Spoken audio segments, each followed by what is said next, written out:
पहले 10 टैक्स हुआ करते थे, लेकिन वर्तमान में एक टैक्स। और भाई एक टैक्स क्यों ना हो, क्योंकि हमारा देश एक है तो टैक्स भी क्या हुआ, एक, यानी कि एक राष्ट्र एक टैक्स। नमस्कार दोस्तों, मेरा नाम है मोहित यादव और आप सभी का स्वागत करता हूं मैं रीजनिंग रनवे यूट्यूब चैनल पर। आज की क्लास में हम लोग देखेंगे यूपी पुलिस के जो मैंने आपको टॉपिक बताए थे, आपको याद होगा 10 से 15 टॉपिक। उनमें से पहले टॉपिक की हम लोग शुरुआत कर रहे हैं जीएसटी, जो इस हमारी परिपूर्ण सीरीज में आपको जीएस के ऐसे ही टॉपिक मिलेंगे। जो ये 15 टॉपिक हैं वो आपको हर एक शिफ्ट में देखने को मिलेंगे, मैं आपको दिखाऊंगा। पीवाईक्यू में देखेंगे अभी आप कि पीवाईक्यू अर्थात पिछले जो एग्जाम हुए हैं यूपी पुलिस के उनमें आए हैं, जेल वार्डन का हो चाहे यूपी पुलिस का क्यों ना हो, सभी में ये प्रश्न अक्सर पूछे गए हैं, हर एक टॉपिक से आता है। तो सेम उसमें से एक टॉपिक है आज हमारा जीएसटी, जिससे हम लोग पहले थ्योरी पढ़ेंगे, उसके बाद इसके पीवाईक्यू देखेंगे और उसके बाद इसकी प्रैक्टिस भी करेंगे एमसीक्यू, जिससे कि हम क्लास में ही सब कुछ याद करके जाएंगे। तो लास्ट तक बने रहिएगा सभी लोग, ठीक है। हाँ, जय हिंद भाई, हेलो, जय हिंद, सभी लोग ठीक ठाक होंगे, ठीक है। चलिए हम अपने टॉपिक को शुरू करते हैं। हम उस टैक्स की बात करते हैं जिसको हम कह रहे हैं एक देश एक टेस्ट। होता क्या है? हाँ, नमस्कार भाई, स्टार रनवे, आशीष माहेश्वरी और इंस्पिरेशन भाई, कौन है भाई ये, ऋषभ यादव, बहुत बहुत स्वागत है आप सभी का रीजनिंग रनवे पे दोस्त।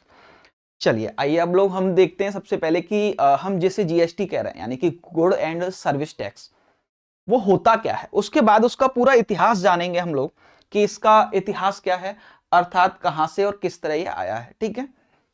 देखिए सबसे पहले मैं जीएसटी की बात करूं तो जीएसटी क्या है, तो एक, क्योंकि जीएसटी के सबसे पहले फुल फॉर्म की बात कर लेते हैं। तो जी फॉर क्या होता है बेटा, गुड्स, क्या है, गुड्स, एंड एस फोर क्या हो जाएगा, सर्विसेज, और टी फोर क्या हो जाएगा, टैक्स। यानी कि गुड मानी क्या है, यहां देखेंगे आप सेवा, तो आप देखें गुड मतलब की वस्तु और सर्विस मतलब की सेवा और टैक्स होता है कर। तो ये इसकी हिंदी बन गई क्या, वस्तु एवं सेवा कर। तो कौन सा कर, वस्तु एवं सेवा पर जो लगाया जा रहा है, हम उस कर की यहां बात कर रहे हैं। तो होता कैसे है, किस तरह से ये कार्य करता है, क्या ये प्रत्यक्ष है, क्या ये अप्रत्यक्ष है, इन बातों को भी हम लोग जानेंगे। तो मैं आपको इसकी डेफिनेशन बताता हूं, क्या है कि यह एक वस्तु एवं सेवा की आपूर्ति पर लगाया जाने वाला अप्रत्यक्ष कर है, लगाया जाने वाला अप्रत्यक्ष कर है। तो आपने देखा कि किस पे लगाया जा रहा है, कि जो वस्तु है, क्या, जो वस्तु है और जो सेवा है उसकी सप्लाई पर लगाया जाने वाला कैसा, इनडायरेक्ट कर है, अप्रत्यक्ष कर है। यानी कि इनडायरेक्ट रूप से इसको लगाया जा रहा है। इनडायरेक्ट रूप से किस तरह से कार्य कर रहा होगा, डायरेक्ट और इनडायरेक्ट में अंतर क्या होता है, ये बातें भी हमें पता होनी चाहिए भैया, है ना। चलिए जय हिंद, राधे राधे भाई, एलएस कोचिंग, ठीक है, आशीष माहेश्वरी, पीडीएफ भैया डल जाएंगी पॉलिटिक्स की, टेंशन मत लीजिए। हाँ बिल्कुल, कब, नमस्ते भाई यूजन, निक्की तोमर, राधे राधे भाई, राधे राधे। चलिए न्यू स्टूडेंट हैं एलएस कोचिंग, बहुत बहुत स्वागत है भाई, न्यू स्टूडेंट आपका यहाँ। आइए अब सबसे पहले देखते हैं कि प्रत्यक्ष कर और अप्रत्यक्ष कर होता क्या है, किसे हम प्रत्यक्ष कहते हैं, किसे अप्रत्यक्ष कहते हैं, पहचान कैसे करेंगे। तो देखिए पहले क्या होता था कि जैसे मान के चलिए मेरे पास ये टी शर्ट है, मैंने इस टी शर्ट की बात करूं तो इस टी शर्ट को किसी भी एक व्यक्ति के द्वारा बनाया गया होगा, लेकिन सबसे पहले इसके लिए क्या किया गया होगा, तो सबसे पहले इसके लिए कॉटन लाई गई होगी बेटा, क्या, कॉटन। कॉटन यानी कि रुई कहते हैं आप जिसे, जिसका उत्पादन किसने किया होगा, किसान ने किसी को बेचा होगा, व्यापारी को, और व्यापारी के पास अब कॉटन आ गई। अब व्यापारी ने क्या किया कि इस कॉटन से बेटा धागा बनाया, क्या बनाया, धागा। यानी कि जो ये रुई थी, इस रुई से क्या बना, धागा बना। अब धागा आ गया साहब, धागे बनने के बाद इस धागे को इन्होंने कोई कलर अर्थात रंग दिया होगा, और रंग देने के बाद इसको शेप अर्थात डिजाइन या कहूं कोई आकार दिया होगा इन्होंने, कि हम इससे क्या बनाना चाहते हैं, कोई शर्ट या कोई टी शर्ट बनाना चाहते हैं इस धागे से। और जब वो धागे से उन्होंने टी शर्ट शर्ट बना ली होगी, उसके बाद अंतिम रूप से ये किसी मॉल में गई होगी या शॉप पे गई होगी बेचने के लिए। ठीक है, इस तरह से ये इसका प्रोसेस चला होगा, किसका, एक टी शर्ट के बनने का। यानी कि किसान ने इसके लिए रुई का उत्पादन किया, उसके बाद एक व्यापारी ने इसके लिए धागा बनाया, धागा उसने किसी और को आगे बेच दिया, उस धागा बेचने वाले ने इस शर्ट को बनाया यानी कि कपड़ा बनाया, और कपड़े से दर्जी ने इसको सिला पूरा, और सिलने के बाद अंतिम रूप से एक शॉप पर ये पहुंची और वहां जाके इसका डिजाइन किया गया। यानी कि आपने देखा कि 4-5 लोग दिखे मुझे यहां हर एक स्टेप पर। पहले क्या होता था, पहले कि ये टैक्स देगा, फिर ये टैक्स देगा, फिर ये टैक्स देगा, फिर ये टैक्स देगा, और अंतिम रूप से ये भी टैक्स देगा। लेकिन अब सरकार ने क्या किया, अब सरकार ने किया कि भैया हम इन किसी से टैक्स नहीं लेंगे, अंतिम रूप से हम यहां पर जब ग्राहक लेने आएगा, इसे खरीदने आएगा, उस ग्राहक से टैक्स ले लेंगे। लेकिन वो टैक्स किसको दे रहा होगा, वो दे रहा होगा मॉल को या शॉप को, अर्थात दुकानदार को। क्योंकि आप जाते हैं तो वहां ऐसा तो होता नहीं है कि सरकारी आदमी कोई खड़ा होकर ला भैया टैक्स दो, नहीं, वो क्या करते हैं, वो आपसे ले लेते हैं कि भैया टी शर्ट आपकी 1000 रुपए की है और इस पर 28% जीएसटी लगेगा, यानी कि ये टोटल 1280 रुपए की हो गई। लाइए हमें 1280 रुपए दिए, तो जीएसटी क्या आपने सरकार को दिया, नहीं, आपने किसको दिया, दुकानदार को दिया, और दुकानदार ने किसको दिया, सरकार को। तो भाई आप देखिए प्रोसेस में क्या देखा आपने कि सरकार, सरकार के बाद दुकानदार, कौन, दुकानदार, और दुकानदार के नीचे कौन बेटा, ग्राहक। अब बताओ क्या आपके इसके साथ रिश्ते डायरेक्ट हैं, नहीं, बीच में एक व्यक्ति और दिख रहा है आपको कि आप टैक्स इसको दे रहे हैं और ये इसको दे रहा है, तो ये कैसा टैक्स हो गया भाई, इनडायरेक्ट हो गया। कैसा हो गया टैक्स, ये इनडायरेक्ट हो गया, क्योंकि यहां डायरेक्ट दिया ही नहीं जा रहा है। हम कहेंगे सर डायरेक्ट कैसे दिया जाता होगा, जैसे मान के चलिए इनकम टैक्स है, कौन सा, इनकम टैक्स। अब मुझे बताओ इनकम टैक्स क्या आप किसी दुकानदार को देते हो, सीधे ग्राहक किसको देता है, सरकार को। आपकी इनकम से सीधे सरकार काट लेती है, तो इनकम टैक्स कैसा हो गया, डायरेक्ट हो गया। यानी कि जिस टैक्स के बीच में कोई एक मीडिएटर है, कोई एक व्यक्ति मौजूद है जो आपका डायरेक्ट सरकार से संपर्क नहीं होने दे रहा है, तो इसका मतलब वो टैक्स कैसा हो गया बेटा, इनडायरेक्ट हो गया। और जिसमें आप डायरेक्ट सरकार को टैक्स दे रहे हैं, जैसे कि इनकम टैक्स, तो वैसे टैक्स क्या हो गए, डायरेक्ट टैक्स हो गए। इस तरह से आपको पहचानना है। जीएसटी हमेशा दुकानदार भरता है, जीएसटी कभी ग्राहक नहीं भरता है, लेकिन ग्राहक देता है, पे करता है, क्योंकि अंतिम रूप से अब टैक्स किससे लिया जा रहा है, इस व्यक्ति से। कारण क्या है कि पहले यहां भी टैक्स लग रहा था, यहां भी टैक्स लग रहा था, यहां भी, तो वो टैक्स का जो स्लेब थे इतने सारे, तो वो टैक्स बढ़ता चला जा रहा था। लेकिन प्रेजेंट में क्या है, एक ही व्यक्ति से ले लिया जा रहा है और उन सबको अलग अलग तरीके से बांट दिया जा रहा है। हाँ भाई, जिला बदायूं से नमस्ते भाई, नमस्कार नमस्कार आशीष माहेश्वरी, ठीक है।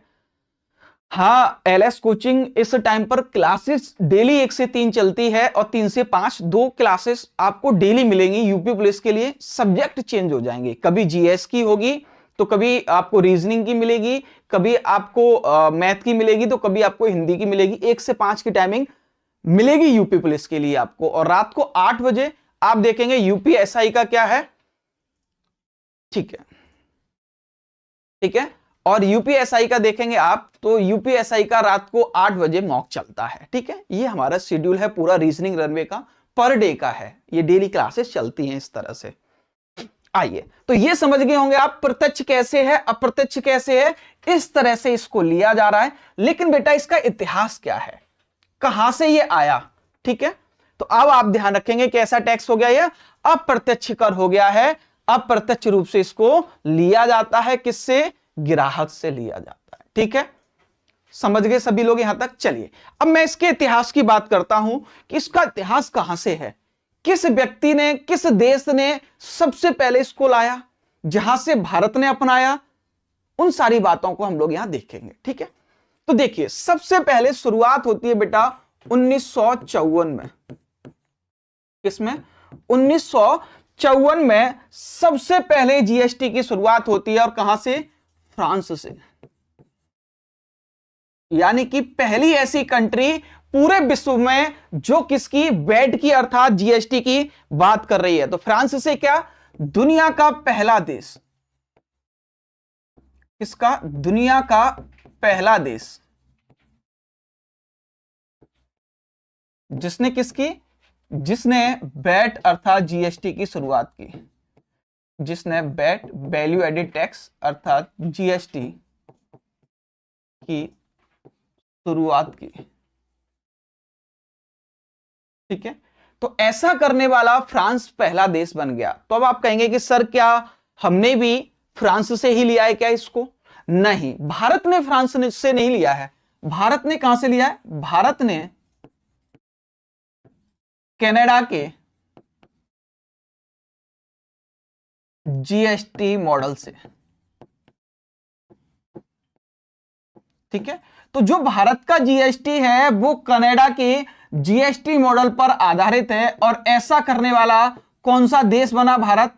तो भारत बेटा 161वां देश बना था जिस दिन भारत ने जीएसटी को अपनाया, अपने यहां पर कहूं मैं अपने यहां पर लागू किया। ठीक है, ध्यान रखना किस एप्लीकेशन भेजना। अब देखते हैं हम लोग, लेकिन भारत में किस तरह से कब शुरुआत होती है। ठीक है, तो भारत में सबसे पहले शुरुआत देखेंगे 2000 में एक समिति बनी थी। किसमें? सन 2000 में भारत में एक शुरुआत हो रही है। और समिति बनी थी कौन सी? असीम गुप्ता समिति। कौन सी? असीम गुप्ता समिति। जिसने क्या सिफारिश की? इस समिति ने सिफारिश की कि राज्यों में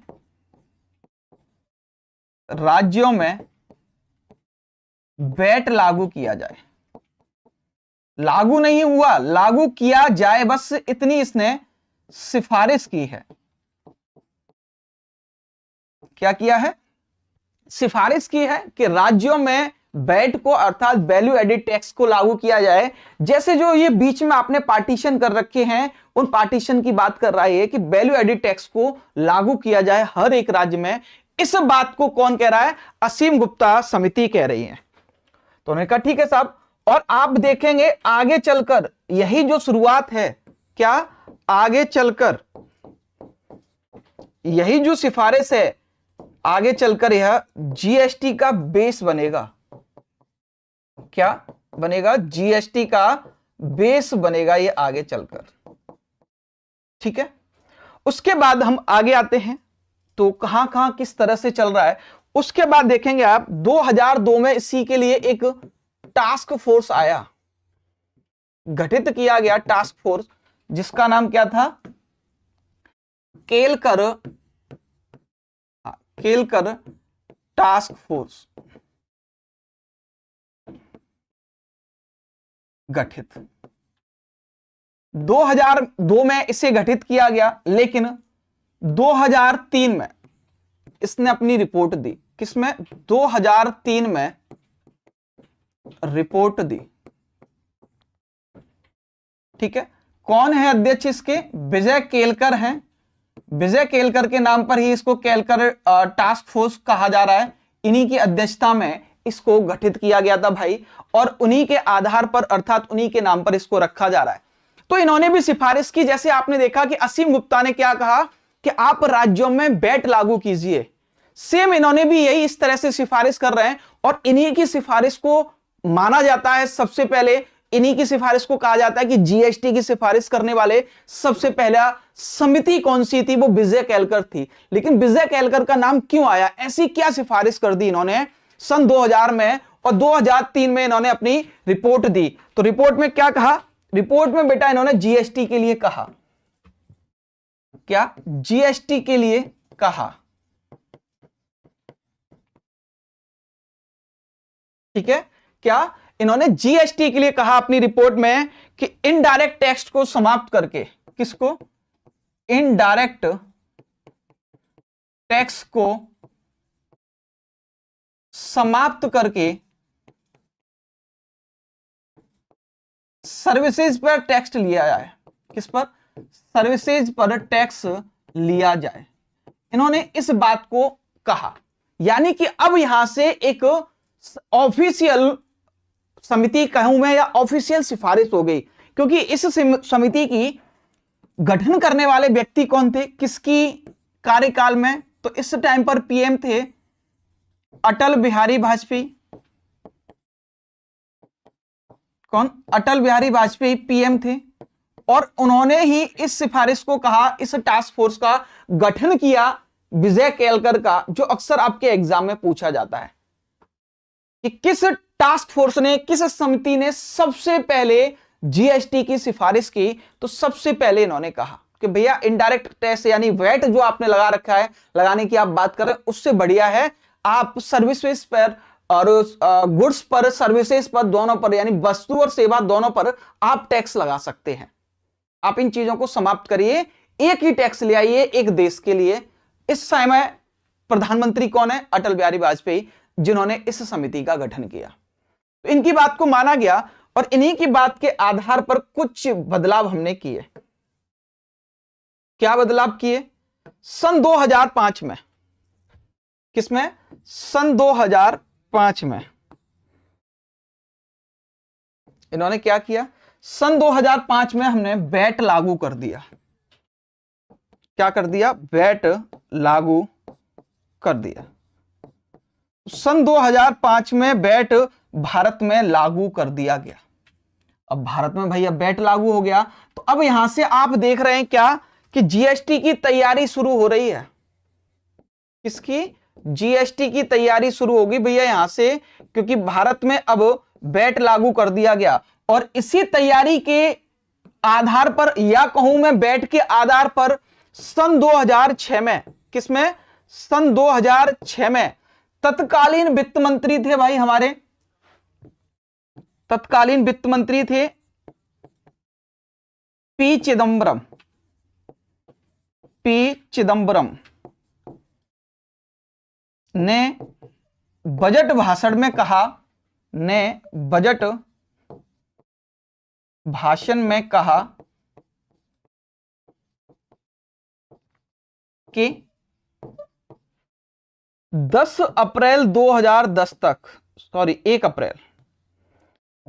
अप्रैल 2010 तक जीएसटी लागू किया जाएगा। इन्होंने इस बात को कह दिया, बजट का भाषण चल रहा है 2006 में, यानी 28 फरवरी 2006 की बात है, और 28 फरवरी 2006 को ये पूरी संसद में कह रहे हैं कि भैया 1 अप्रैल 2010 को हम पूरे भारत में जीएसटी लागू कर देंगे।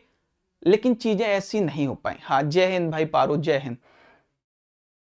क्योंकि इन्होंने इस चीज को कहा, सरकार और राज्यों की सहमति नहीं बन पाई, और इस आधार पर इसमें कुछ नहीं हो पाया। लेकिन 2009 में एक चेंजेस हुआ। क्या? कि 2009 में इसी के आधार पर इन्होंने एक और राज्यों के बीच कमेटी का गठन किया, जिस कमेटी का नाम क्या है? इस कमेटी का नाम है इनपावर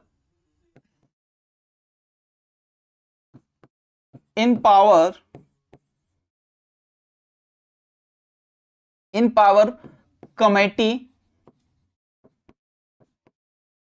of state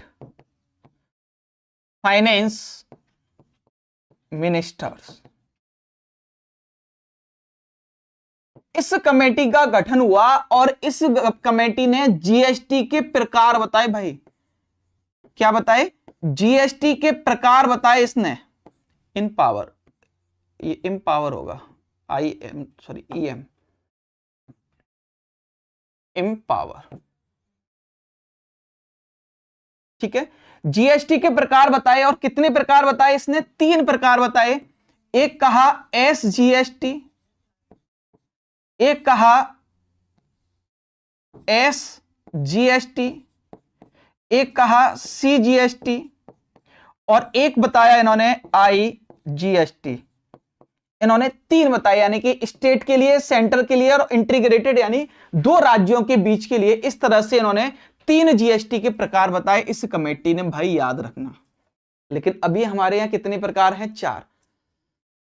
okay, Rohit Dedriwal, hello everyone, hello भैया। अरे पारो को भी हेलो। अरे पारो से क्यों हेलो कर रहा है, हमसे भी कर ले भैया। है पढ़ियो मती। चलिए, तो इन्होंने क्या किया कि ये 3 प्रकार बताई, और उसके बाद 2011 में ये पूरा इतिहास समझेंगे आप, और ये सारे के सारे प्रश्न बने हुए हैं जो मैंने आपको शुरुआत में बताया, वहां से यूपी पुलिस में 2 बार प्रश्न बना है प्रॉपर तरीके से, और अगली लाइन जो बता रहा हूं वो भी यूपी पुलिस में प्रश्न बना है 2011 में। 2011 में क्या हो रहा है भाई, 2011 में जीएसटी के लिए पहली बार संविधान संशोधन बिल लाया गया। क्या हुआ, संविधान संशोधन बिल लाया गया कि भैया अब हम अपने देश में एक टैक्स वाली व्यवस्था करेंगे, यानी कि एक राष्ट्र और एक, ठीक है। तो उन्होंने कहा हम एक व्यवस्था को लागू करेंगे अब, और एक ही टैक्स होगा, क्योंकि हमारा देश एक है तो हमारे यहां टैक्स भी एक होना चाहिए। लेकिन बड़े किस्मत की बात नहीं है, ये दुर्भाग्य की बात है कि ये पास नहीं हो सका, 2011 में पास नहीं हो सका, यानी कि पूरी तरह से ये बिल समाप्त हो गया 2011 में। उसके बाद 2014 में फिर हमारे ताऊ मोदी जी आए साहब, और 2014 में ये बिल को फिर से लेकर आए, और बिल नंबर था मोदी जी द्वारा, क्योंकि यही हमारे प्रधानमंत्री हैं, मोदी जी द्वारा 122वां संविधान संशोधन बिल लाया गया।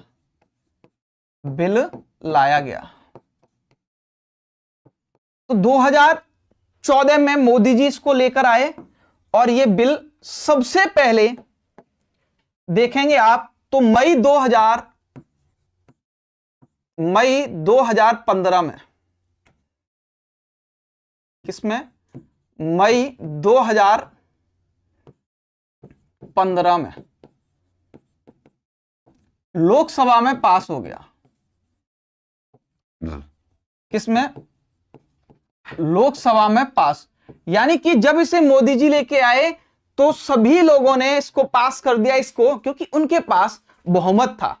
तो जब उनके पास बहुमत था तो उन्होंने कहा ठीक है साहब पास कर देंगे। पास करने के बाद लेकिन इस बिल को जब ले जाया गया राज्यसभा में, ठीक है, तो राज्यसभा में पहुंचा ये 3 अगस्त 2016 को। कब, 3 अगस्त 2016 को, और इसने भी क्या किया, इसको पास कर दिया। किसने, राज्यसभा ने, राज्यसभा में पास। लेकिन किसके साथ, संशोधन के साथ। इन्होंने इसमें कहा कि हम चाहते हैं कि इसमें कुछ बदलाव होना चाहिए, तो उस बदलाव के साथ इसको पेश किया गया, यानी कि संशोधन के साथ, कि हम चाहते हैं कि यह संशोधन होना चाहिए, ये चेंजेस इसमें करने चाहिए आपको। तो उन्होंने कहा ठीक है साहब, अब आपको पता है कि जब संशोधन हो गए हैं तो इसे फिर से लोकसभा में ले जाया जाएगा, और ये फिर से लोकसभा में गया, और 8 अगस्त 2016 को इसे लोकसभा ने फिर से पास कर दिया। क्या, लोकसभा में फिर से पास हो गया भाई। और 8 सितंबर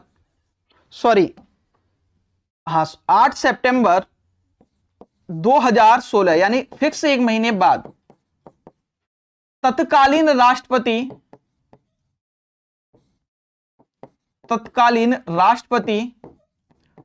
प्रणब मुखर्जी द्वारा इस पर हस्ताक्षर कर दिए गए, और इस तरह से अब ये क्या बन गया हमारा, 101वां संविधान संशोधन 2016। ठीक है, जो किससे संबंधित हो गया बेटा, जीएसटी से। यानी कि जो ये बिल नंबर था 122वां, ये 122वां बिल नंबर अब क्या बन गया, भारत का 101वां संविधान संशोधन अधिनियम बन गया। क्योंकि कोई बिल लाया जाता है तो बिल का नंबर दिया जाता है, और जब तक पास नहीं होगा, जब तक उस पर राष्ट्रपति हस्ताक्षर नहीं करेगा, तब तक कोई वो विधेयक नहीं बनेगा। कोई बात था भाई, तू पढ़ ले, इनके चक्कर में मत पढ़, ये तो ऐसे ही करेंगे, इंट्रोडक्शन ही करते रहे एक दूसरे का, इन पे तो काम ही है ये कुंडली निकालना, है ना। चलिए, तो देखें आप, ये इस तरह से क्या हो गया, बिल बन गया। अब ये भारत में कैसे लागू हुआ, किस देश में और कहां पर किस तरह लागू हुआ, हम इनकी बात कर लेते हैं, ठीक है। तो भारत में इसको कब लागू किया गया, 1 जुलाई 2017 को, क्या पूरे भारत में लागू, किसमें, पूरे भारत में लागू, ठीक है। और उसके बाद 7 जुलाई 2017, ये डेट ऐसी है कि सबसे अंतिम रूप से, क्या, सबसे अंतिम, कौन, जम्मू एंड कश्मीर में लागू। कब लागू हुआ है, 7 जुलाई को, ठीक है।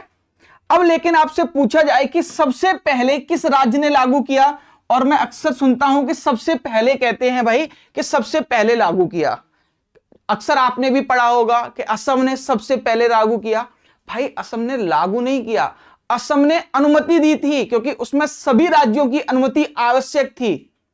जब कोई विधेयक संसद में ही पास नहीं हुआ तो आप कौन होते हो कि सबसे पहले लागू कर दोगे उसे।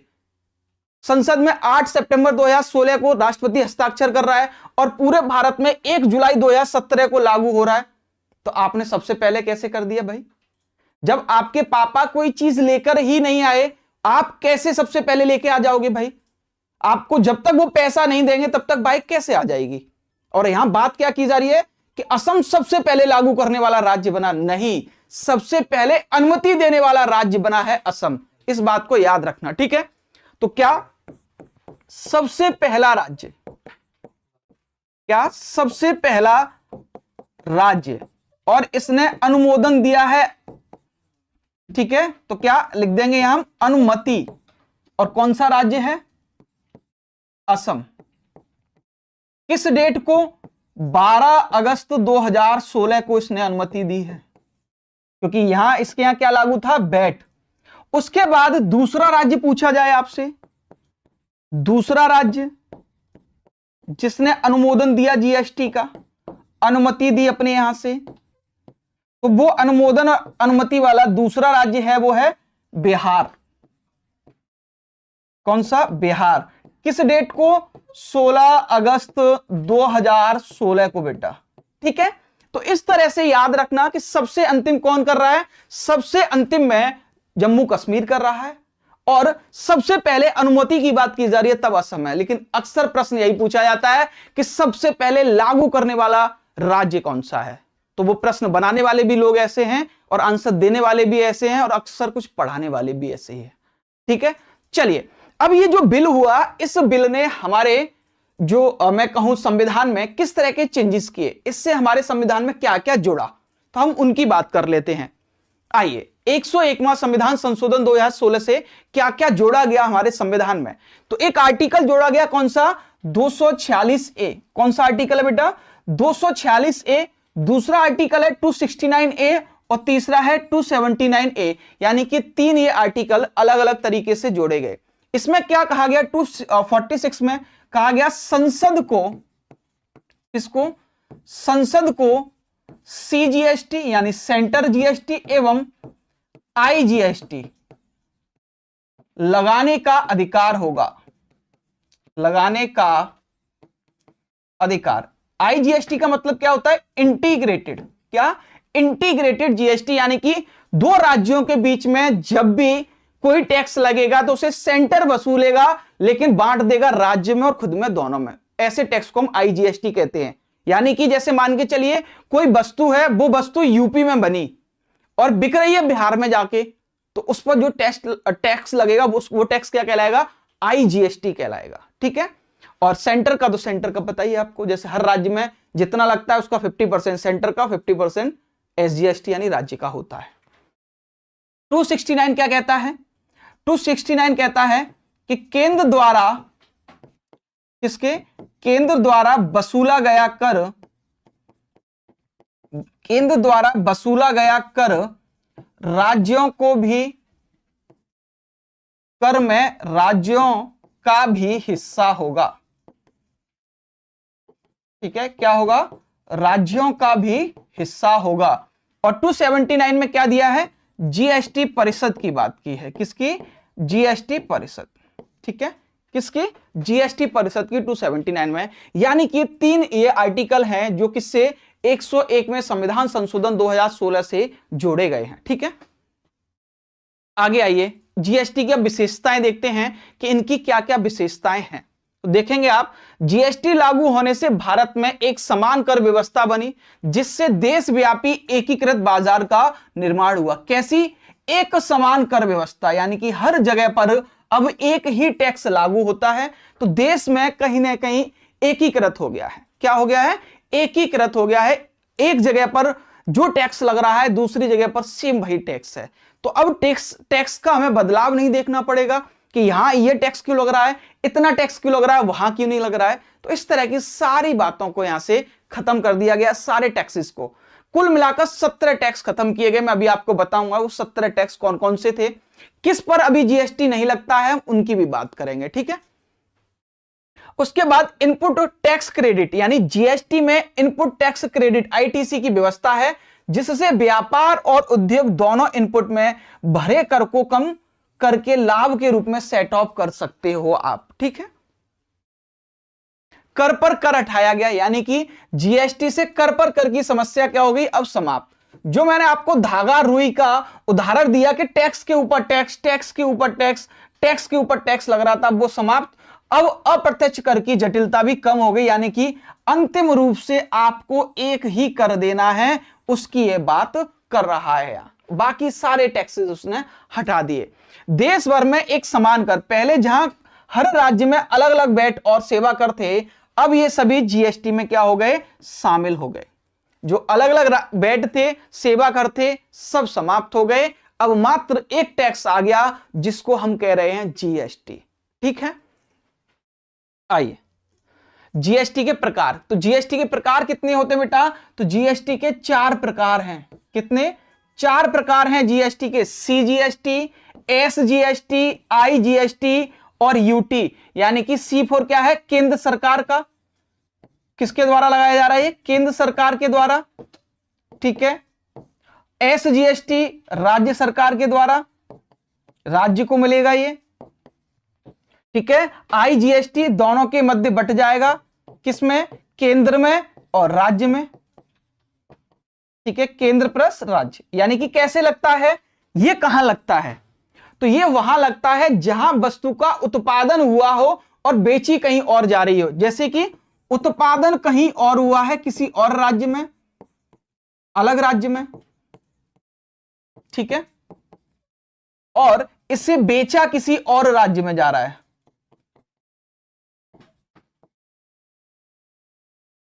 जब इसकी वसूली की जाएगी टैक्स की, तो ऐसे टैक्स को क्या कहेंगे हम? आईजीएसटी। और जहां इस वस्तु का उत्पादन हुआ है, वहां पर इसको दे दिया जाएगा। ठीक है, उसके बाद देखेंगे यूटीजीएसटी। ये किसमें लगता है? केंद्र शासित प्रदेशों में। किसमें? केंद्र शासित प्रदेशों के लिए। ठीक है, जिसको हम क्या कहेंगे? यूटीजीएसटी। चलिए आगे देखिए, जीएसटी की दरें क्या क्या हैं। तो 0% है, वो किसके लिए? जीवन आवश्यक वस्तु हैं, उन पे 0% लगेगा। उसके बाद 5% किस पर लगेगा? रोजमर्रा की जो वस्तुएं हैं उनके लिए। यूपी पुलिस के लिए सत्यम भाई बैच आएगा 26 जनवरी से। ठीक है, किससे? 26 जनवरी से आपका बैच लाया जाएगा, जिसका नाम भी परिपूर्ण बैच है। जैसे इस सीरीज का नाम परिपूर्ण है, सेम उसी तरह से उसका नाम भी क्या है? परिपूर्ण है। ठीक है, चलिए उसके बाद देखेंगे आप 18% किस पर होगा? सामान्य वस्तु एवं सेवाओं पर। किस पर? सामान्य वस्तु एवं सेवाओं पर 18% जीएसटी लगेगा। और उसके बाद 40% किस पर? पॉप लग्जरी वस्तु, ऐसे सिगरेट, उच्च मूल्य की कार, खास लग्जरी सेवाएं, उन पर आपका कितना? 40%। जैसे ये इलेक्ट्रॉनिक जो सामान आते हैं ना, आपका फ्रिज, कूलर, एसी, इन सब पर जो लगता है वो कितना? 18। अब आप कहेंगे सर हमने तो 28% भी पढ़ा था, वो 28% की स्लेव कहां गई? और हमने तो 12% भी पढ़ा था, वो भी स्लेव नहीं है। आप गलत तो नहीं बता रहे? तो मेरे बेटा 22 सितंबर, कितना? 22 सितंबर 2025 को ये दोनों स्लेव समाप्त कर दी गई। क्या कर दी गई है? ये स्लेव अब समाप्त हो चुकी हैं। अब यही 4 स्लेव लागू हैं बस। ध्यान रखना, ये दोनों स्लेव कौन कौन सी? 28% और 12%, ये दोनों अब समाप्त कर दी गई हैं। ठीक है? हाँ भाई आयुष, पूछो क्या क्वेश्चन है आपका? ठीक है, जल्दी से बताओ। चलिए, तो ये अब समाप्त कर दी गई, याद रखना ये स्लेव है। आगे मैं बताऊंगा आपके किस में क्या क्या आता है। अब देखिए, जीएसटी काउंसिल जो हमने देखा किसमें? आर्टिकल 279 में। अच्छा, आपके पुरानी टॉपिक्स की वीडियो के नोट्स हैं वो सफिशिएंट है आयुष? हाँ, पुराने वाले जो मैंने आपको पहले आपने मुझसे पढ़ा होगा वो आपके पास नोट्स हैं, बहुत अच्छी बात है, लेकिन कुछ जानकारी ऐड की गई है। जैसे मैं अभी एक और एग्जांपल अभी तुरंत का दूं, मैंने पहले बताया होगा तो ये स्लेब पहले नहीं हटाई गई थी दोनों, तो मैंने तब आपको 0, 5, 12, 18, 28 5 स्लेब बताई होंगी। लेकिन अब प्रेजेंट में कितनी स्लेब रह गई हैं? तो आप देखेंगे 4 स्लेब रह गई हैं, ये 2 स्लेब हटा दी गई हैं। तो ये कुछ जानकारी आपको उसमें ऐड ऑन करनी पड़ेगी। तो आप पुराने जो अपने नोट्स हैं, तो जो मैंने पहले कराया है, जिस तरह आपको कराया है, वो जानकारी आप वहां नोट कर लेना, जो आपको नई नहीं मिलेगी। ठीक है? बाकी पुराने भी सफिशिएंट हैं, बस चीजें तरीका थोड़ा सा बदला होगा, उदाहरण बदल जाते हैं, बाकी सब तो जीएसटी तो वैसे ही रहेगा। मैं क्या उसमें बदलाव करूंगा? पहले भी 1 जुलाई 2017 को लागू हुआ था और आज भी 1 जुलाई 2017 को ही लागू होगा। ठीक है? तो कुछ कुछ नई जानकारी होंगी। आगे आइए। ठीक है, तो आप देखेंगे जीएसटी काउंसिल मैंने अभी आपको बताया कि किस आर्टिकल में आती है बेटा? तो आर्टिकल 279A में। ठीक है, 279A में आपको ये देखने को मिलती है। अब आपको एक बात और पता चल गई होगी कि जिसके लिए हमारे संविधान में संशोधन किया जाए और जो चीज हमारे संविधान में मौजूद है, अर्थात जिसके लिए आर्टिकल्स हमारे संविधान में है, तो ऐसी संस्था क्या कहलाएगी? संवैधानिक संस्था कहलाएगी। क्या कहलाएगी? संवैधानिक संस्था। तो अब आपसे पूछा जाए जीएसटी कैसी संस्था है? तो कैसी संस्था बेटा? एक संवैधानिक संस्था है। ठीक है, कैसी संस्था है? एक संवैधानिक संस्था है जीएसटी, याद रखना इसे। तो संवैधानिक गैर संवैधानिक जब पूछा जाए तो ध्यान रखना आर्टिकल 279A जीएसटी परिषद से संबंधित है। ठीक है, अब इसके अध्यक्ष उपाध्यक्ष कौन होते हैं? तो देखिए, इसका जो अध्यक्ष होगा वो कौन? भारत के केंद्रीय मंत्री। अब भैया कौन है केंद्रीय मंत्री? तो अध्यक्ष कौन होगा? आप ही लोग जल्दी से बताओ मुझे, आंसर करेंगे सभी लोग। और इसके उपाध्यक्ष कौन है? तो केंद्रीय राजस्व वित्त मंत्री, राज्य मंत्री जो है वो पंकज चौधरी हैं। ठीक है, तो वो इसके क्या है? वो इसके उपाध्यक्ष हैं, यानी कि अध्यक्ष कौन है? निर्मला सीतारमण, वही केंद्रीय मंत्री है हमारी। और उसके बाद उपाध्यक्ष कौन? पंकज चौधरी। ठीक है, अब देखिए, और राज्यों के जो जितने वित्त मंत्री होंगे वो सभी के सभी इसके सदस्य कहलाते हैं। ठीक है, देखिए कौन कौन इसके अभी सदस्य हैं। तो आप देखेंगे आंध्र प्रदेश के केशव साहब हैं, छोना मैन है अरुणाचल प्रदेश की, अंजता नियोम है असम से, विजेंद्र प्रसाद यादव बिहार से, ओपी चौधरी छत्तीसगढ़ से, रेखा गुप्ता दिल्ली से, प्रमोद सावंत गोवा से, कन्हू भाई देसाई गुजरात से, जेपी डालाल हरियाणा से, और अन्य वित्त मंत्री की सदस्यता जारी है, यानी अन्य सदस्यों की सदस्यता भी जारी है, ये ऐसा बता रहा है। ठीक है, अब देखिए निर्णय प्रक्रिया व वोटिंग। तो ये समिति जीएसटी काउंसिल के निर्णय की वो कैसी होती है? संघीय प्रणाली पर आधारित होती है। अब आप देखेंगे जैसे कोई प्रस्ताव आया है, क्या है? कोई प्रस्ताव जीएसटी काउंसिल के सामने लाया गया है, तो उस प्रस्ताव को किस तरह से पास कराया जाएगा? तो इन्होंने क्या किया है कि वोटिंग को 2 आधार पर बांट लिया है। कैसे? इन्होंने संघ को अर्थात केंद्र को दिया है, क्या संघ कहें या केंद्र, तो इनको कहा कि 33.5% तो आपका अधिकार है। ठीक है, और राज्यों को कहा कि जो आपके वोट की वैल्यू है वो वैल्यू होगी 66.5%। ठीक है, तो इस तरह से इन्होंने बांट दिया है। तो इस तरह से जब इसको इन्होंने बांटा तो देखिए आप, अब परसेंट कितना हो गया यहां इनका? इतना इतना, यानी कि 66.5 के करीब इनका और 33-66 इस तरह से याद रखे हैं, तो इनका वेटेज है। लेकिन जब कभी भी आपको किसी भी चीज पर निर्णय लेना है तो आपका 75% बहुमत होना आवश्यक है। अब 75 कैसे होगा? 75 मान के चलिए, इन्होंने क्या किया, 1/4, 1/4, 1/4 और 1/4, ठीक है। इसको मैं बोल दूं 25%, इसको बोल दूं 25%, इसको 25 और इसको 25, यानी कि इसके आधार पर अब इन्होंने कितना बताया भाई? इन्होंने कहा कि आपके पास ये होना चाहिए 75%, ये 75 ही तो हो रहा है, तो 75 इधर करूंगा तो मैं कितना हो गया 3/4, यानी कि किसी भी निर्णय को लेने के लिए 3/4 बहुमत आवश्यक है। कितना? 3/4। तो किसी भी निर्णय को लेने के लिए 3/4 बहुमत आवश्यक होगा। जब परिषद कोई भी लेगी तो इतने सदस्य मिला के, यानी कि इन दोनों के सदस्यों को मिलाकर इतना बहुमत होना चाहिए। कितना? 3/4, या परसेंट में पूछा जाए तो कितना? 75%। ठीक है, चल अब देखिए इसके लाभ क्या है, और उसके बाद सीधे हम लोग प्रैक्टिस पर आएंगे, प्रश्नों को भी देखेंगे यहां कि यूपी पुलिस में कौन कौन से प्रश्न आपके बने और पूछे गए हैं। ठीक है, पीवाईक्यू को भी देखेंगे। तो एकीकृत कर की एकीकृत प्रणाली हो गई, कारोबार में सरलता और पारदर्शिता आ गई क्योंकि सारी चीजें ज्यादातर ऑनलाइन आ गई। उसके बाद उत्तरदायित्व पर आधारित कर व्यवस्था होगी, हर किसी व्यक्ति का, यानी कि जिसके पास लास्ट रूप से जीएसटी भरना है तो ये उसकी जिम्मेदारी बन गई यहां। उसके बाद राज्य और केंद्रों के बीच सहकारिता सुदृढ़ होगी, यानी टैक्स का बंटवारा बराबर होने लग गया और पारदर्शिता भी बढ़ गई, कितना टैक्स आ रहा है, कितना आपको देना है, और अंतरराज्यीय निवेश को प्रोत्साहन मिल गया। यहां छोटे व्यापारियों के लिए कंप्लेन यानी कि बोझ है, ये सीमाएं, चुनौतियां, राज्य विशेष दरों पर कभी मतभेद हो जाता है और राज्य नुकसान के लिए मुआवजा मुद्दे भी कभी कभार उठते हैं। ठीक है, अब जीएसटी से बाहर क्या क्या है, यह प्रश्न भी आपके यूपी पुलिस में बना था। तो कौन कौन सी चीजें जीएसटी के दायरे से बाहर है उनको देखिए आप लोग। ठीक है, तो कच्चा तेल है वो जीएसटी में नहीं आता, पेट्रोल जीएसटी में नहीं आती, डीजल नहीं आता, प्राकृतिक गैस नहीं आता, विमान, यानी कि ये संविधान के संशोधन में तो थे लेकिन जो जीएसटी की परिषद है उस जीएसटी की परिषद ने इनको बाहर कर दिया और इसीलिए ये अस्थायी रूप से बाहर है। जब इस परिषद का मन करेगा तो ये अंदर भी ला सकती है। कैसे बाहर है? ये अस्थायी रूप से बाहर है क्योंकि संविधान के संशोधन में तो थे बेटा, लेकिन जीएसटी परिषद ने इनको बाहर कर दिया। अर्थात कर कौन लगा रहा है फिर इन पर कर लगा रहा है भाई राज्य ही लगा रहा है और राज्य ही वसूलता है। वो कौन सा? वैट लगाता है इन पर।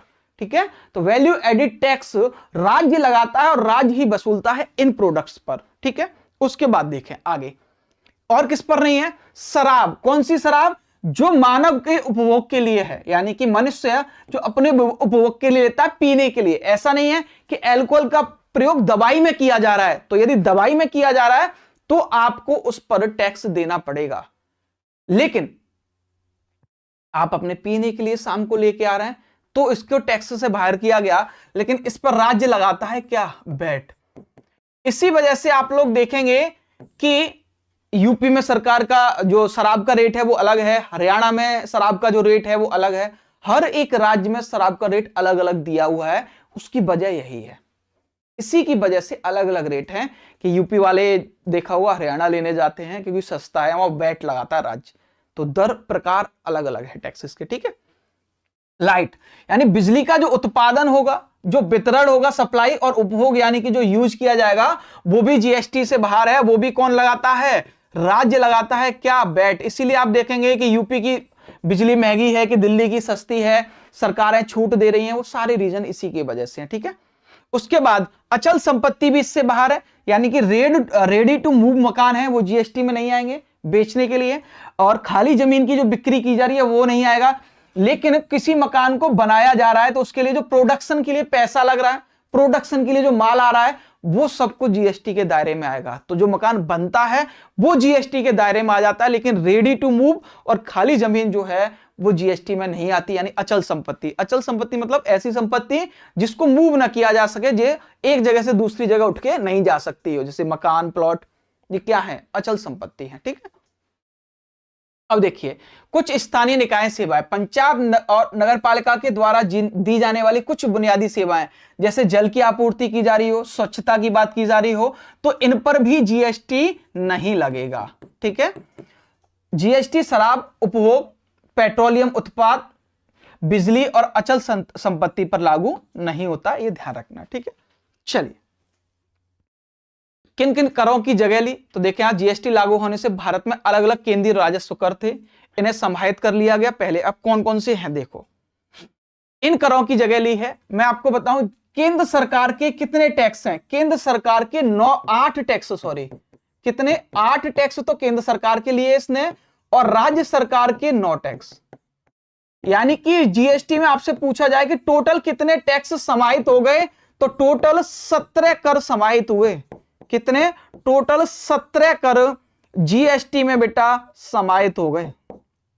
ठीक है, 9 किसके, 9 राज्य सरकार के और 8 केंद्र सरकार के, ऐसे करके टोटल 17 टैक्स जो हैं वो 17 टैक्स चले गए किसमें, जीएसटी के अंदर। ये दिए हैं एक्साइज ड्यूटी, सेवा कर, अतिरिक्त उत्पाद शुल्क, विशेष अतिरिक्त सीमा शुल्क, केंद्रीय बिक्री कर। अब ये सभी किसके अंतर्गत आ जाते हैं, सीजीएसटी और आईजीएसटी। ठीक है, चलिए अब ये राज्य के कर हैं, वैल्यू एडिट कर, प्रवेश कर, मनोरंजन कर, स्थानीय निकाय को छोड़कर, लग्जरी कर, विज्ञापन कर, खरीद कर, ये सभी के सभी भी अब समाप्त हो गए। ठीक है, ये जीएसटी से बाहर है। क्या क्या बाहर है, आयकर बाहर है, इनकम टैक्स जीएसटी में नहीं आता, कॉर्पोरेट टैक्स नहीं आता, बेसिक शुल्क यानी कि जो सीमा शुल्क है वो इसमें नहीं आएगा, स्टाम्प ड्यूटी नहीं आएगी, संपत्ति कर और शराब पर राजस्व कर और पेट्रोलियम उत्पादों पर शुल्क, ये सब किस क्या है, ये सारी की सारी चीजें जीएसटी से बाहर है। आप स्क्रीनशॉट ले लेना, इनको एक एक बार रिवाइज कर लेना सभी लोग। ठीक है, ये सब जीएसटी से बाहर है। अब देखो जीएसटी से पहले और जीएसटी के बाद, यानी कि जब सेवा कर था जीएसटी से पहले था, लेकिन अब क्या है, समाप्त हो गया। सर्विस टैक्स समाप्त, पहले बैट था लेकिन अब क्या हो गया बेटा, समाप्त हो गया। एक्साइज ड्यूटी थी पहले, अब लेकिन क्या हो गई, समाप्त हो गई। एंट्री टैक्स था पहले लेकिन अब क्या हो गया, समाप्त हो गया। शराब कर था लेकिन अभी भी है, और पेट्रोल डीजल पर टैक्स पहले भी था और अब भी है, आयकर पहले भी था और अब भी है, यानी कि ये जीएसटी के दायरे में नहीं गया है। ये वही बातें हैं जो जीएसटी के दायरे के बाहर हैं और अंदर हैं, पहले क्या थी और वर्तमान में क्या है। ठीक है, दुर्गेश भाई यूपीपी का बैच 26 जनवरी को आएगा, हमने आपको बता दिया था परिपूर्ण बैच के नाम से, और ये परिपूर्ण सीरीज है। इसी तरह से हमारा परिपूर्ण बैच 26 जनवरी को यूपी पुलिस का लॉन्च किया जाएगा। ठीक है, चलिए अब देखिए फैक्ट क्या है जीएसटी के लिए। अंतिम चरण, जीएसटी परिषद किसकी सिफारिश पर आई, असीम गुप्ता समिति की सिफारिश पर लाया गया। किस पर, असीम गुप्ता समिति की सिफारिश पर।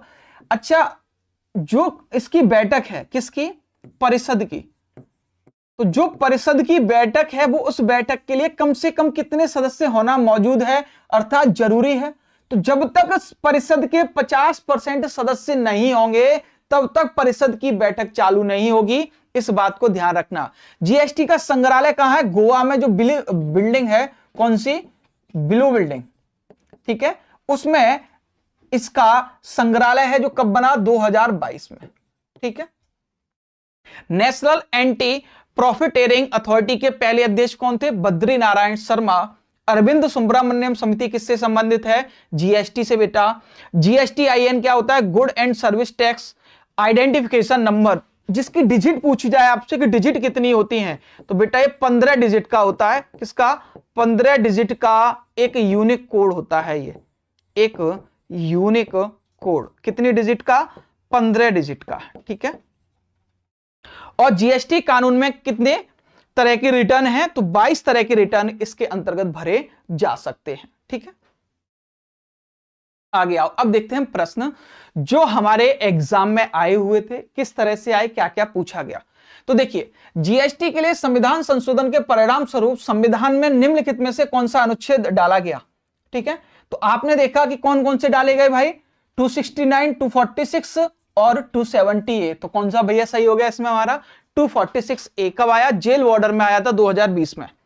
उसके बाद निम्नलिखित में से कौन सा वाक्य जीएसटी के लिए नहीं है, जीएसटी एक गंतव्य आधारित कर है, वस्तुओं और सेवाओं पर कई प्रकार के कर लगाए जाते हैं, जीएसटी एकल प्रशासन के तहत पूरे देश में एक सामान्य कानून और प्रक्रिया है, और अंतिम option GST input tax credit या मूल्य के घटाव के लाभ के साथ एक ही दर और वस्तुओं और सेवाओं दोनों पर एक व्यापक उगाही और वसूली है, तो क्या है, वस्तु और एवं सेवाओं पर कितना, कई प्रकार के कर लगाए जाते हैं, यानी कौन सा ऑप्शन, बी ऑप्शन हमारा सही हो गया। ठीक है, आप सभी लोग कमेंट करेंगे आंसर्स को, इसको क्या क्या होगा किस तरह से। ठीक है, हाँ चलिए क्वेश्चन नंबर लिखिए और फिर आंसर लिखना है आप सभी को। भारत में राष्ट्रव्यापी जीएसटी का विचार सबसे पहले किसके द्वारा प्रस्तावित किया गया था, तो कौन था, कैलकर टास्क फोर्स ने सबसे पहले इस प्रस्ताव को दिया था। ठीक है, बहुत अच्छा। अगला, जीएसटी का तात्पर्य क्या है, तो क्या है, वस्तु एवं सेवा कर,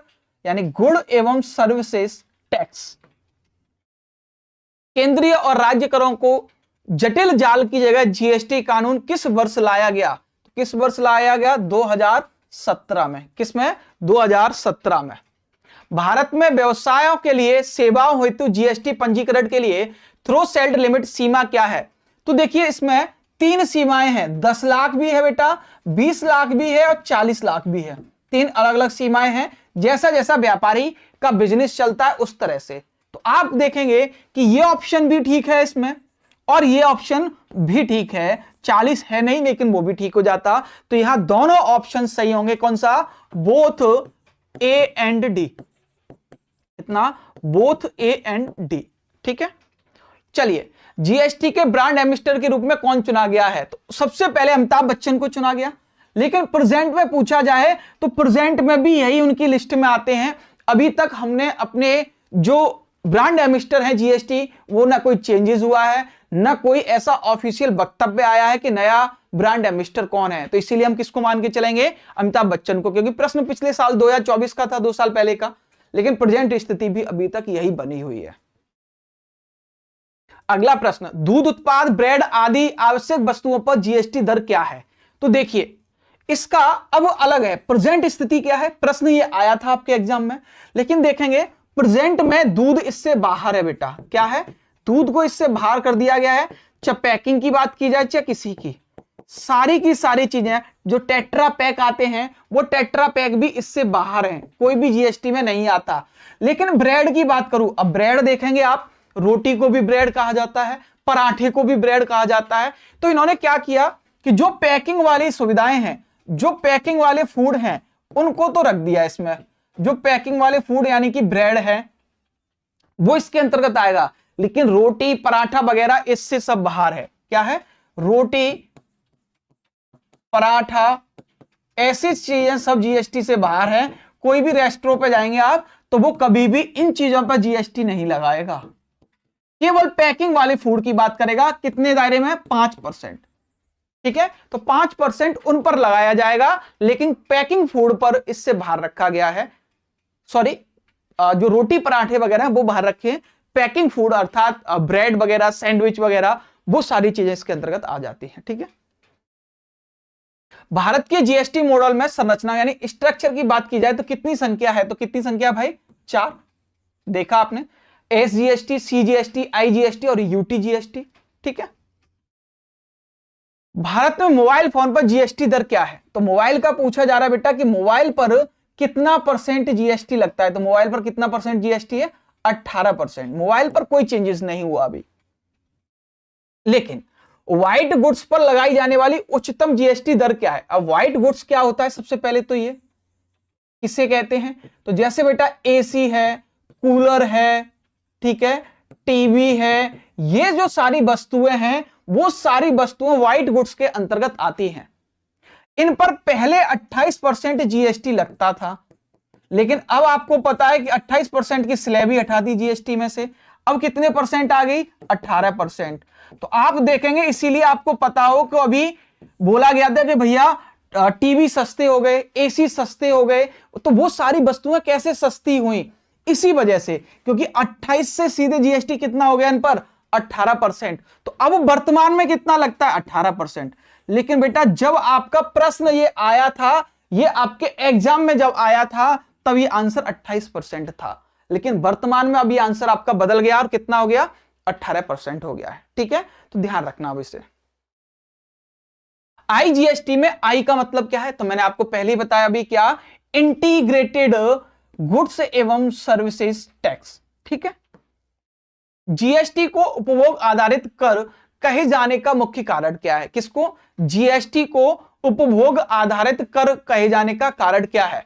कर की दरें तय करता है, कर का राजस्व उस राज्य को मिलता है जहां वस्तु का उपभोग होता है, कर केवल अंतिम उपभोक्ता से लिया जाता है, कर संग्रह केवल डिजिटल माध्यम से होता है। तो ये क्या कह रहा था? उपभोग आधारित, यानी कि वस्तु का अंतिम उपभोग किया जाता है, जहां वस्तु को बेचा जाता है वहां से ही इस टैक्स को लिया जाता है। इसीलिए हम इसको क्या कहते हैं? उपभोग आधारित कर, यानी कि जहां वस्तु उपभोग की जा रही है वहीं पर ये टैक्स आ जाएगा। ठीक है। अगला, जीएसटी को लागू करने हेतु संविधान में किस प्रकार का संशोधन किया जाता है? साधारण विधायी संशोधन, न्यायिक व्याख्या द्वारा, विशेष बहुमत तथा राज्यों की सहमति से। तो किससे? विशेष बहुमत और राज्यों की सहमति इसमें आवश्यक है। कितना %? 50+। कितना? 50+ सहमति आवश्यक होगी। जीएसटी परिषद की स्थापना का संवैधानिक आधार क्या है? तो मैंने अभी आपको बताया था कि जीएसटी परिषद की चर्चा किस आर्टिकल में है? 279A में हमें जीएसटी परिषद मिलती है।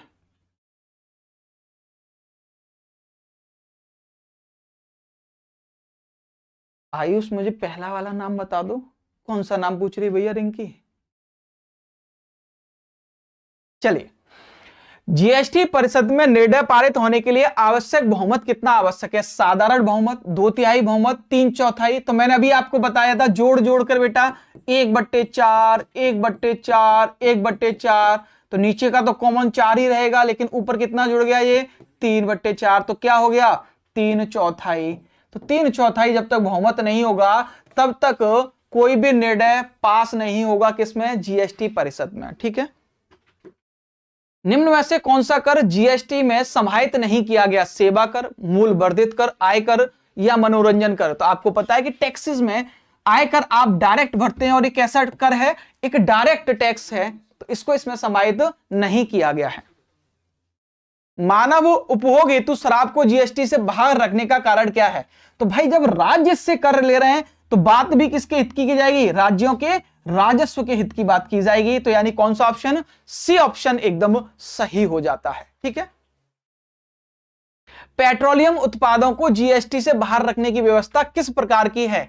स्थायी निषेध, अस्थायी, जीएसटी परिषद की अनुशंसा पर निर्भर, न्यायालय द्वारा रोकी गई है या केवल राज्यों की इच्छा पर? तो कैसी है? मैंने आपको पहले बताया था अस्थायी है, संविधान संशोधन में दिया था, लेकिन जीएसटी परिषद ने क्या किया? इसको अपनी तरफ से कह दिया कि हम पेट्रोलियम उत्पाद को जीएसटी से बाहर रखते हैं, शराब को जीएसटी से बाहर रखते हैं। ठीक है। अगला देखिए, आईजीएसटी का मुख्य उद्देश्य क्या है? केंद्र को अधिक राजस्व देना, अंतरराज्यीय व्यापार को सरल बनाना। तो अंतरराज्यीय यानी एक राज्य से दूसरे राज्य के अंतर्गत जो व्यापार हो रहा है उसको सरल बनाना है, किसी भी प्रकार का मतभेद किसी में उत्पन्न ना हो। जीएसटी के अंतर्गत कौन सी संपत्ति सामान्यतः कर के दायरे से बाहर है? निर्माणाधीन भवन, व्यवसायिक परिसर, तैयारी, रेट टू मूव आवास या किराए पर दी जाने वाली संपत्ति। तो कौन सी बाहर है? तो मैंने पहले ही बताया था आपको, रेडी टू मूव जो आवास होंगे वो इसके अंतर्गत नहीं आएंगे। ठीक है।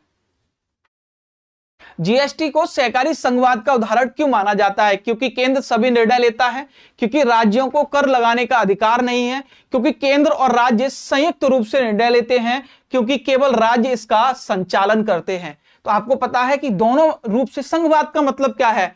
कि जब संयुक्त रूप से निर्णय लिया जाए। तो यहां क्या हो गया? क्योंकि केंद्र और राज्य संयुक्त रूप से क्या करते हैं? निर्णय लेते हैं। कौन सा ऑप्शन? सी ऑप्शन एकदम सही हो गया। ठीक है। अगला देखिए, जीएसटी लागू होने से पहले केंद्रीय बिक्री कर यानी कि केंद्रीय बिक्री कर का स्वरूप क्या था? केवल राज्य कर, केवल केंद्र कर, अंतरराज्यीय कर या स्थानीय कर? जीएसटी लागू होने से पहले केंद्रीय बिक्री कर क्या था? केवल केंद्र कर था, केवल केंद्र ही तो वसूलता था भाई इसे। जीएसटी के अंतर्गत ई इनवॉइस का मुख्य उद्देश्य क्या है? अब आप खुद सोचिए, कोई चीज आपको इलेक्ट्रॉनिक रूप से दी जा रही है तो उसका क्या मतलब होगा? पारदर्शिता दिखाना। तो इससे क्या हो गया?